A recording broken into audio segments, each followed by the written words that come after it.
There's now new developments in the Parkland case.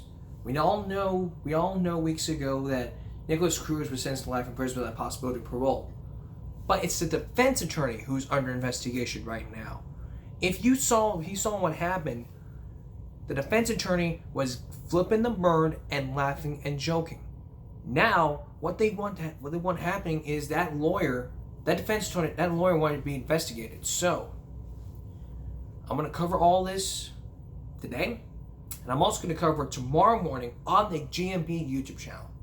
You might be saying, why not just do it? Why not just do it here on your GMB YouTube channel? Because I want to bring you guys up to speed.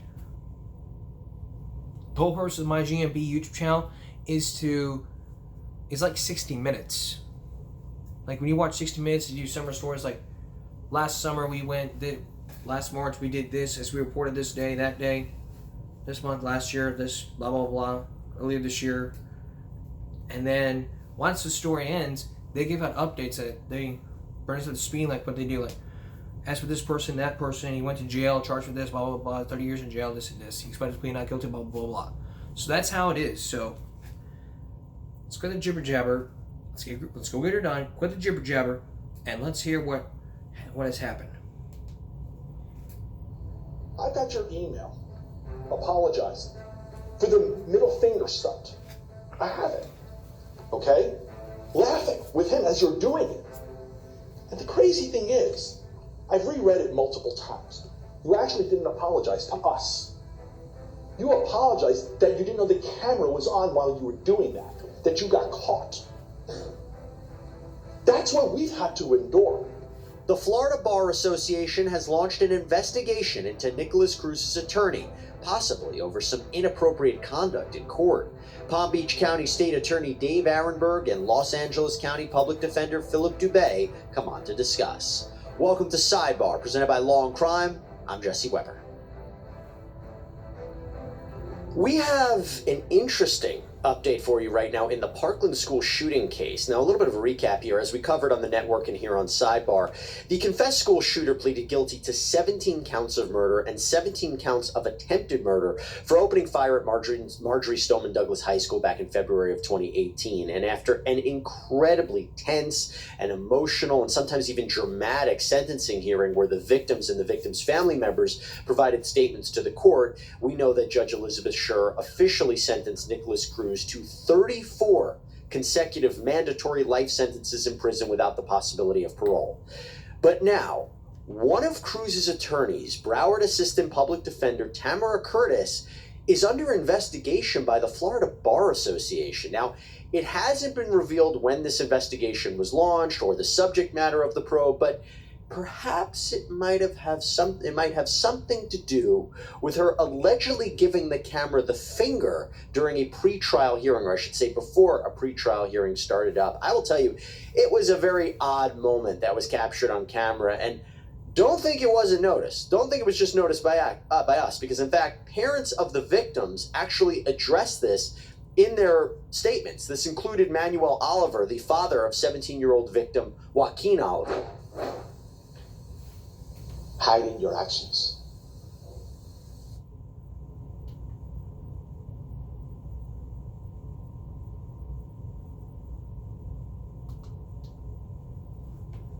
Hiding your actions. The middle finger, like apologizing for a middle finger. You need to learn how to do a middle finger. So you don't need to apologize to anyone. No two ways about that. All right, I want to bring in my two very special guests right now, Palm Beach County State Attorney Dave Arenberg and Los Angeles County Public Defender Philip Dubé, who's appearing in his personal capacity. Gentlemen, it is great to have you both here. Thank you. Thanks for having us. Dave, I'm going to start with you. This is your neck of the woods. Although they haven't announced what the investigation is about, it makes me feel it's about the finger incident, right? And do you think that do you think that that's enough for her to receive discipline, to potentially be disbarred? I mean, where do you stand on that? Because it was a strange moment. It was a strange moment. It was tone deaf because you have a family of families are grieving, who've been victimized enough, and to make light of the situation. That's what she was doing. She was a joke. She was laughing with her co-counsel, and you saw that Nicholas Cruz looked over and looked like he was enjoying it too. And it was really an unfortunate moment. But as far as getting her disbarred, that's not going to happen. It was outside of the juror's presence. That's the most important thing. And outside the judge's presence, very important. And so I think that an investigation would be proper. But as far as any sanction, I doubt that will happen. I should tell you, she wasn't there the day that Nicholas Cruz was officially sentenced. Now, it's not clear if it had anything to do with it, but obviously it makes you wonder. Philip, I want to bring you in on this. You heard the victim's family impact statements, very powerful, but they were very upset at what she did. What's your take on it? Well, I don't believe that any of the victims, the court staff, or anybody else actually saw it happen in open court. So whatever happened was kind of caught, if you will, between camera takes, on YouTube, that kind of thing, or maybe somebody happened to catch it and told somebody else, but it's not as if there was some flagrant disregard for the feelings and the impact that the crime had on the victims' lives as they're delivering their impact statements. Now, having said that, lawyers are still held to a high standard. We have to maintain decorum while we're in the courtroom at all times. Now, to be fair, when the court is not in session, judge is off the bench, there's no jury there are no proceedings going on other than just waiting around. People do off-the-wall things, Lawyers pick their nose. Women kind of play with the back of their bra strap. Men scratch themselves. They do weird things, and they have little off-the-record conversations with each other, with their clients, and sometimes it involves giving the bird out of jest. It is what it is. But it wasn't flipping the bird to our administration of justice. That's not what was going on. We are a self-regulating profession, and I have a feeling that either somebody reported this lawyer to the bar, or maybe some bar official saw it and opened up an investigation. But most investigations, in fact, only 25% are further investigated. I predict, as what David said, that there will be no disciplinary action. So there's probably not going to be any disciplinary action, but there is more to this, and we'll tell you about it when we return. Stay with us. If you just joined us, we're talking about the Nicholas Cruz case, where he is now sentenced to life in prison without the possibility of parole. And throughout this broadcast, we've been talking about what's been going on. Now there's new developments in this case, and that's something to do with the shooter's lawyer, who was under investigation by the Florida bar for just giving out the bird.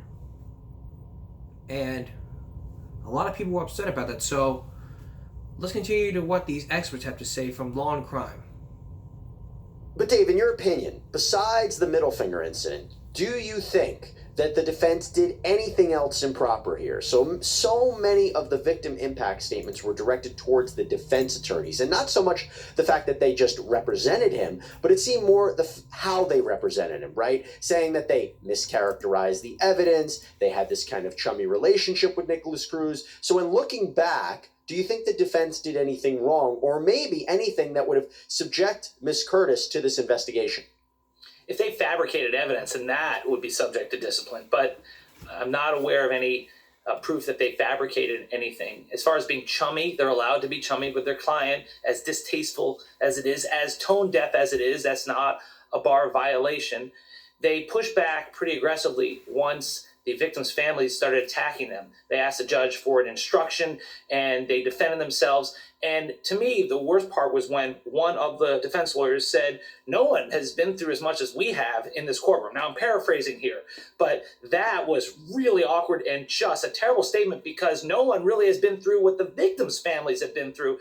And to make themselves look like the bigger victims was a real low moment. But as far as whether it will be sanctioned, no, I agree with Philip. These things can be investigated, but to me, I didn't see anything that crossed the line into believing that there will be a sanction forthcoming. Philip, what do you think about this? Because I've never seen a sentencing hearing where so many of the comments were directed specifically towards the defense counsel. I mean, the judge allowed these comments. She even got into a fight with defense counsel over this, and it got pretty heated. Was there anything improper in this whole process? Or maybe not. Maybe the victim's family members should be given free rein to say whatever they want to say. They are put in a position that no one can possibly imagine. So what's your take on how all of this went down in the end? Objection compound. Well, let me just go with this, and that is, first of all, the judge is the gatekeeper on stopping these types of slugfests, okay? Marcy's Law, which is the constitutional amendment modeled after the California Constitution in Florida, provides victims the opportunity to explain to the court and address the court and the defendant the impact that the crime had on their lives, on their emotional, their physical health, and certainly their financial stability. It does not, I repeat, it does not give anybody, including the judge, to If I had that YouTube thing, I would cut the ads. the judge to attack counsel. That is outside the scope and spirit of Marcy's Law. And in fact, when you look at Marcy's Law, you're not even allowed to comment on the evidence. You're not even allowed to comment on the trial proceedings. You are only allowed to comment on the effect that the trial or that the crime itself had on your life and that the defendant had on your life. And the judge just made it open season. You know, just let everybody unload on these lawyers like they were like the targets of all her anger. And it was so inappropriate. And frankly, I think she's next with a complaint. This is not going to end because if you really think about it, she invited this slugfest. She could have tactfully and nicely said to all the victims before starting victim impact, keep your comments, confined exclusively to victim impact and do not say anything about counsel. Dave, I'm going to ask you a two-parter here because I know we have to finish up in a minute. Do you think the judge would or should face any repercussions for how she treated the defense lawyers? And remember, she got into quite the exchange with public defender Gordon Weeks, who oversees the whole team as well. So I'll ask you about that, and also where you think that this investigation is going to go next. I think the investigators look to see all that occurred, because if it's just about that hand gesture when the judge and the jury were not there, I don't think that gets you there. But they may look to other things. Was there fabrication of evidence or lying or disrespect to the court?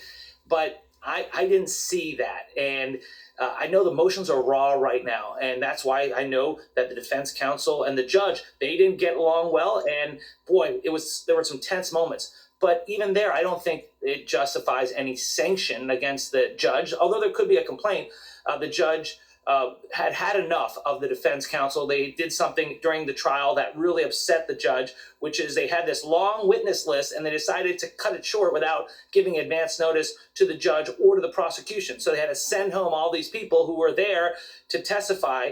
And so things could have been done differently and perhaps better. But in the end, this is the criminal justice system we have. And as Winston Churchill once said about democracy, it's the worst system in the world, except for all the other systems. And what a way to end that. Dave Arenberg, Philip Dubé, thank you both so much. And thanks so much, everybody, for joining us here on Sidebar. Please subscribe on Apple Podcasts. Wow. See, I hope this gets investigated, because you don't do that crap. If I was an attorney and I did something like this, I would automatically be just disciplined for this.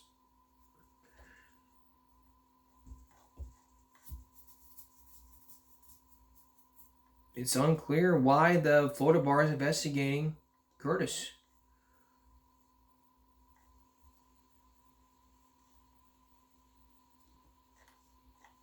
So now they're going to investigate this. We'll keep you posted on what's been going on. Because let me tell you something. If that was me doing something like this, I would be suspended. I would be suspended.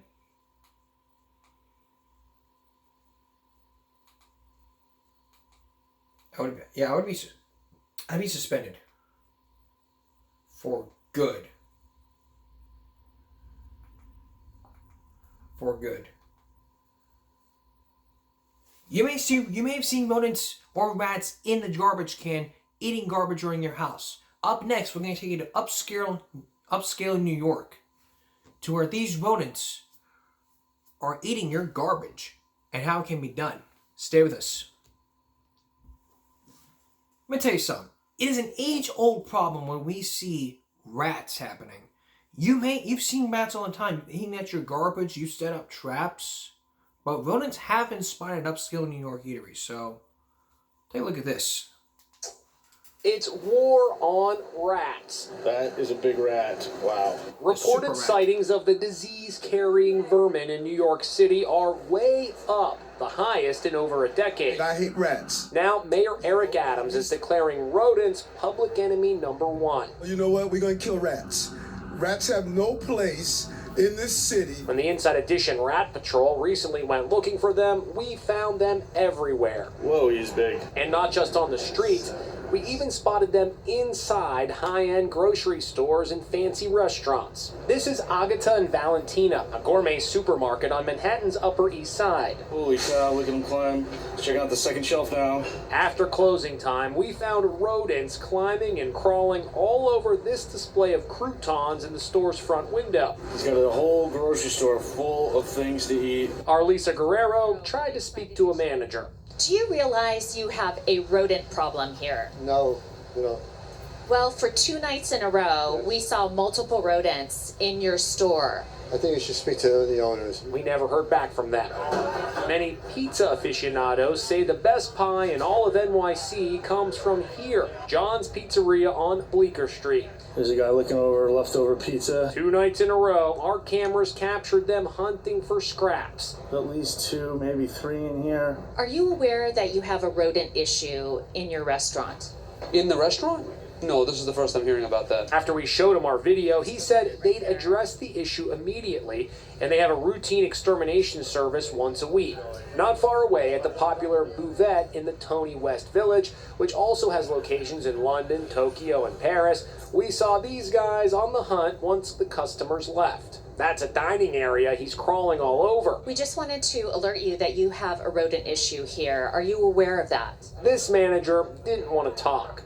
Many are blaming the surging rodent population on outdoor dining sheds like these that were erected during the pandemic to encourage outdoor dining. Just coming out of the dining shed, they're living in there. On Manhattan's swanky Upper West Side, we watched as rats took over this strip of restaurant sheds. Look, they've even chewed themselves a front door. Mayor Adams recently took a sledgehammer to an abandoned dining shed in an effort to crack down on the problem. So what should we be looking for, Alan? So you want to be looking over by the bar? Alan Guy is a rat expert with M&M Pest Control. People produce garbage, which is food potential for the rats, so they want to be close to where they can eat conveniently, just like we want to be close to our favorite restaurants. He says it's an enormous challenge to keep the rats off the sidewalks, but with hard work, it is possible to keep them out of restaurants. That is a big rat. Wow. We also reached out to city officials. We never heard back. Wow.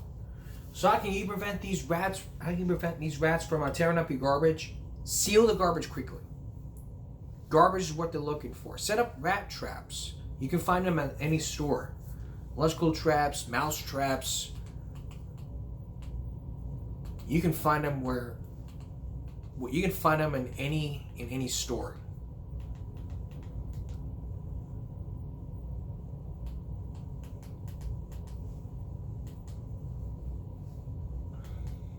Any store you find, they can I'm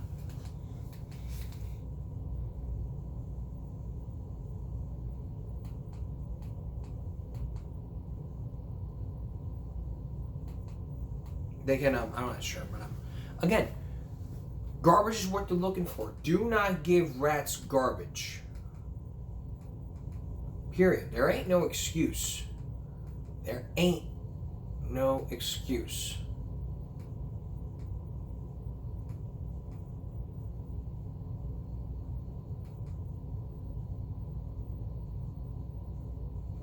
Your electric bill, your electricity is out in your house. So you call the electric company. to come fix it. But sky-high prices are going up. When we return, Mr. Guerrero looks into these electricians who come in and fix it and charge us sky-high prices. Stay with us. Electricity is out, so you call the electric man to come fix it. What if you realize that that they're charging you a lot of money just to fix a simple problem? That's exactly what we did. That's exactly what Inside Edition found out years ago.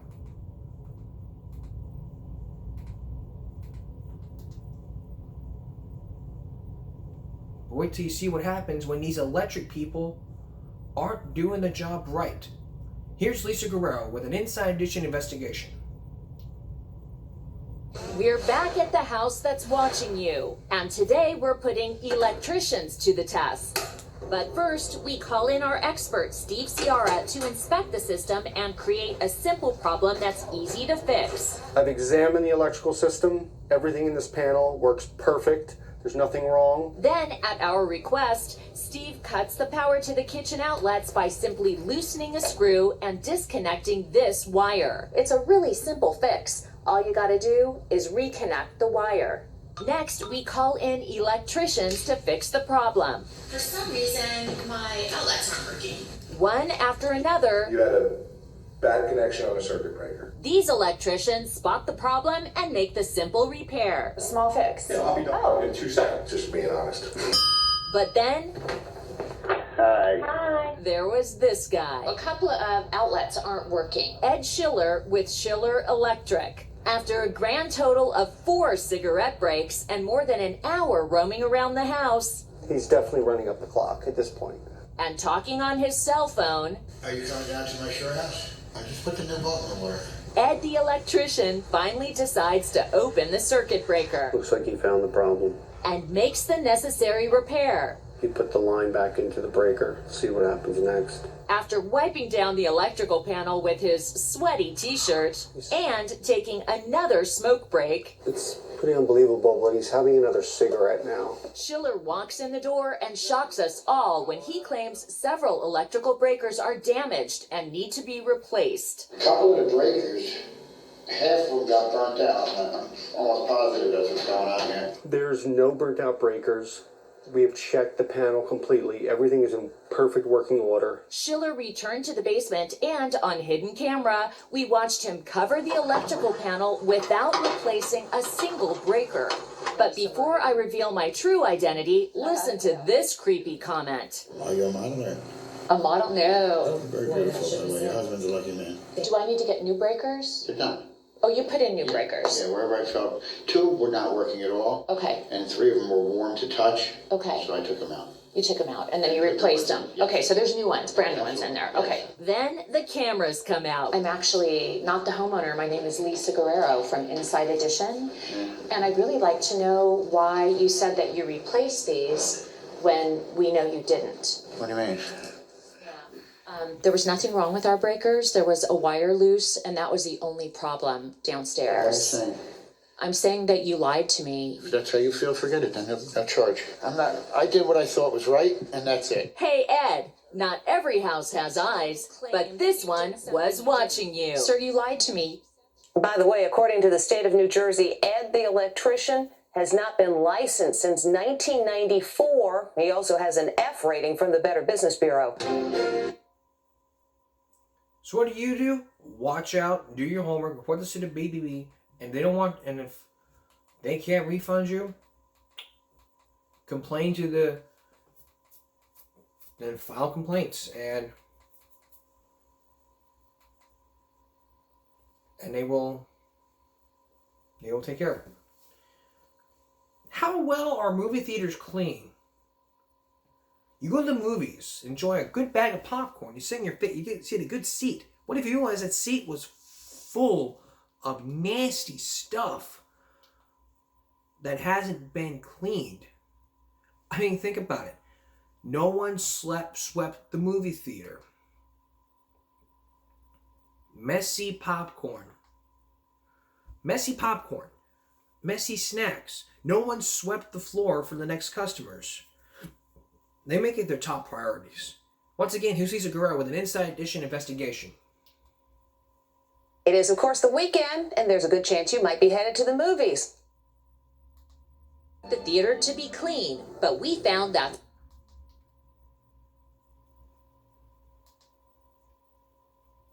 You just might want to see what Lisa Guerrero found lurking inside some theaters. when you go to the movies, you expect the theater to be clean, but we found that's not always the case. That's disgusting. All that leftover popcorn and candy can attract some unwanted guests. That's a mouse peeping out between the seats inside a California AMC theater. These mice were filmed by another moviegoer at a Texas AMC this fall. And it's not just rodents. Corey Virgilio says he was disgusted after he discovered these bugs crawling all over the carpet at this AMC theater in Ontario, California. As I'm recording, zooming in, I'm seeing multiple, what looks like to me, baby cockroaches. He spotted them after he dropped his keys under his seat. And that's when he also noticed all this discarded food. There's no reason that these filthy conditions like that should have been underneath my seat. Trash. So we decided to take our flashlights in movie theaters in New York and New Jersey. And what we found after the theaters were supposedly cleaned may disgust you. Popcorn, candy, trash everywhere. Remember, these theaters are supposed to be cleaned in between showings. We found discarded cups, wrappers, liquor and soda bottles, lots of gum, even a tooth flosser. Yuck. And who takes off their socks during a movie? But look what else we found. At this popular AMC in New York City's Times Square, trap after trap after trap right behind the movie screen. There's popcorn and candy stuck all the way back there. It looks like it's been dragged back there by rodents. It appears that you guys have a rodent problem. Are you aware of that? The manager didn't want to answer our questions. You can't be in here doing this. Movie theaters are the perfect storm for rodent issues. We set up a special screening of our footage for Dr. Matt Fry from the New York State Integrated Pest Management Program at Cornell University. Anytime there's a rodent that's present in a movie theater, there's a potential for there to be some sort of transfer of pathogens to people. So there's always a risk. But of all the theaters we checked, this AMC had the grossest conditions. Ugh. Nasty. It's a dead rodent in a trap. So gross. Just feet away from where people are watching a film, and look at all those droppings and what appear to be mouse nests. It looks like there's hair and food and all kinds of droppings back here. We found something that you need to see. This manager agreed to take a look at what we found behind the curtain. Do you guys have a rodent problem here in this theater? No, not really. It's usually just some of the mice will come up from the food court downstairs in the mall, but it's not a problem that originates from our theater. He told us they have pest control that comes once a week. Do you think it would be disturbing for your patrons to know that there are mouse traps and dead rodents just feet away from where they're watching films? I guess so, but it's also a much better solution than actually not having traps and having the rodents make an appearance during the movie. Part of the movie theater experience is walking into a clean environment, and if it's not cleaned thoroughly, that's what contributes to these pest problems. AMC told us their policy is to clean the theaters after every show and again after business hours. They say they work closely with pest control experts at their locations nationwide and say the use of traps in non-public areas is a common and effective practice to eliminating pests. Agreed.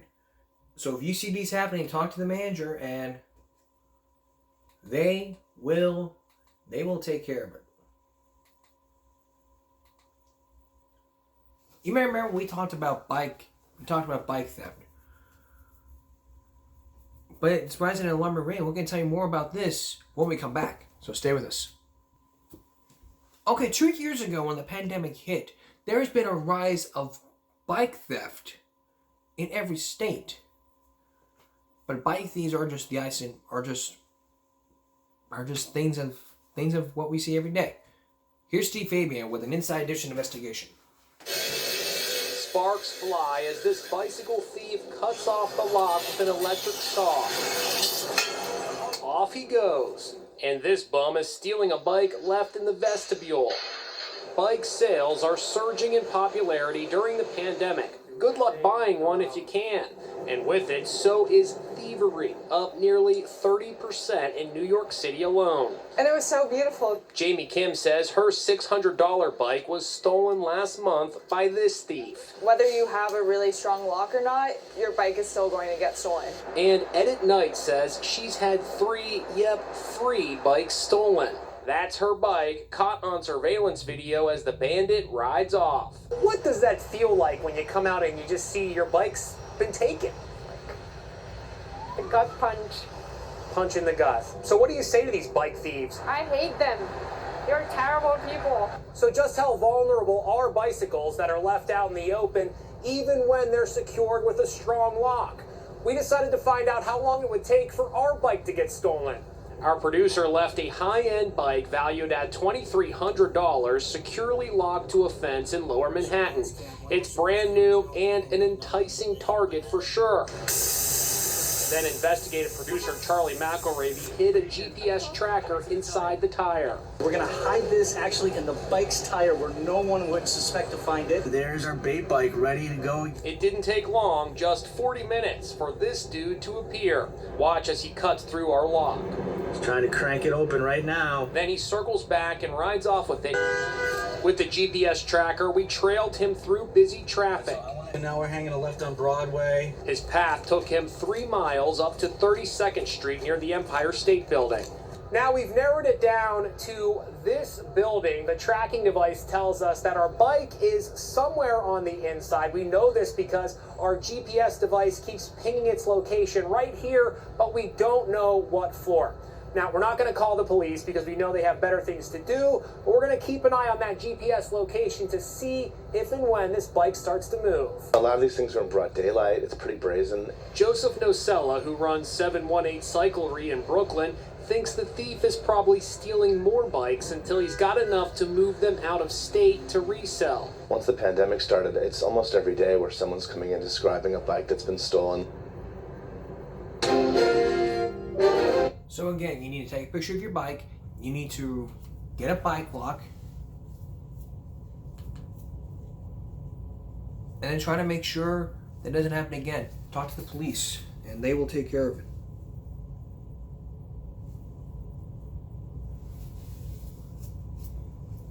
Alright, car repair shops.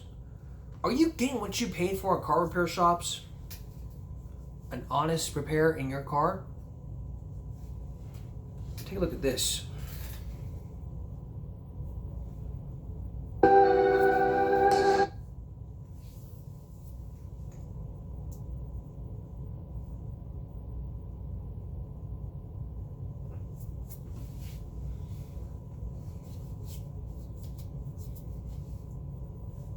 To work, many who used to take public transportation. As more people return to work, many who used to take public transportation are more comfortable commuting in their own cars. But that extra wear and tear means it's critical to keep your vehicle maintained. So what happens when you leave your car at the repair shop? Our Les Trent has our hidden camera investigation. With so many commuters weary of mass transit in the wake of COVID-19, millions of Americans are commuting by car. That means a lot of drivers are flocking to repair shops for basic services like an oil change. But are you getting what you pay for? And what precautions are they taking in the age of COVID-19? To find out, we rigged an SUV with hidden cameras. We put one right here inside the car. Under the car. Under the hood. We even placed an Inside Edition sticker on the oil filter to see if it was changed. Then our producer Sarah took the car to service stations throughout New York. Hi there, I need to get an oil change. And experts say what we found is troubling. Major chains like Meineke say they're committed to keeping you safe and taking enhanced safety measures to avoid the spread of COVID-19. But that's not what our hidden cameras caught here at this busy Meineke shop in Brooklyn.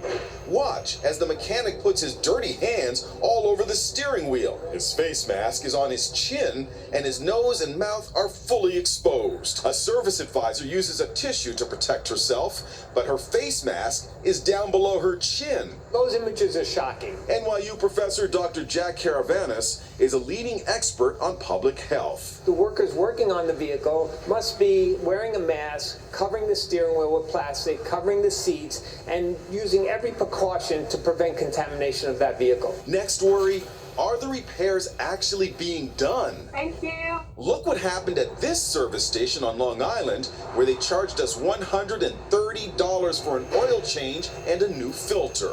The mechanic puts our car up on a lift, drains the oil, but guess what? He never touched the filter. How do we know for sure? Right there is our Inside Edition logo. How are you, sir? I paid them a return visit. But is there a reason why you wouldn't change the oil filter?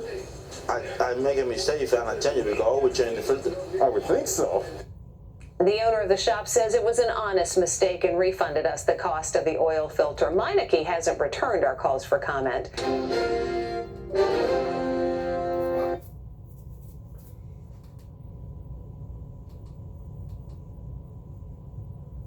Finally, here's a question for you. You're at Subway and you get a tuna sandwich. Are you aware that the tuna sandwich is not made out of tuna?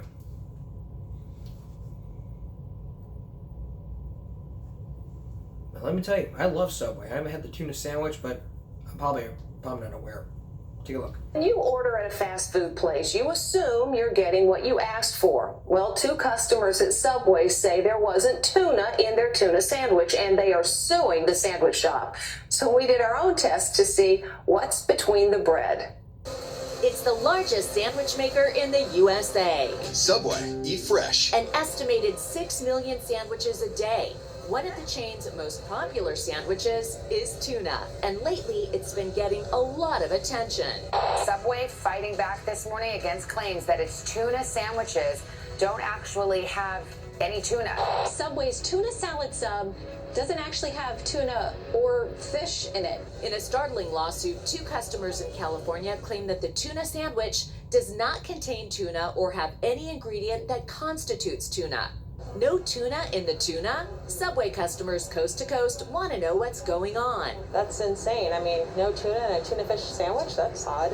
How could you not have tuna in tuna? Subway insists 100% wild-caught tuna, 100% delicious. So what's going on here? Is there tuna in Subway's tuna sandwiches? We decided to find out for ourselves. We bought the tuna at 3 Subway locations in Queens, New York. When we asked an employee about the tuna controversy, he brought out the packaging. Where does it say tuna? And there, in black and white, it says the ingredients are tuna, water, and salt. But we didn't stop there. Our next step was sending the samples to Applied Food Technologies. The lab, based in Florida, specializes in DNA testing of fish. Did the tuna in the tuna sandwiches that we tested actually contain tuna? Yes, they did. They did. Yes, we confirmed that tuna was definitely in all 3 samples we received. So there it is. Based on our test, we found when you buy tuna at Subway, you're getting tuna. There's actually tuna in Subway tuna sandwiches. That's awesome. I'm glad. Subway says the tuna they use is 100% real and that there is simply no truth to the allegations in that lawsuit. So that's false allegations and probably not false advertising, but Subway insists it's real tuna. That's Give Me a Break for this Monday. I'll see you tomorrow on tomorrow morning on the GMB YouTube channel for, again, the very latest. Telling you about, again, the attorney who flipped off, who showed the middle finger. And I'll see you again on Wednesday. For all of us here at YouTube, and Give Me a Break. Good night.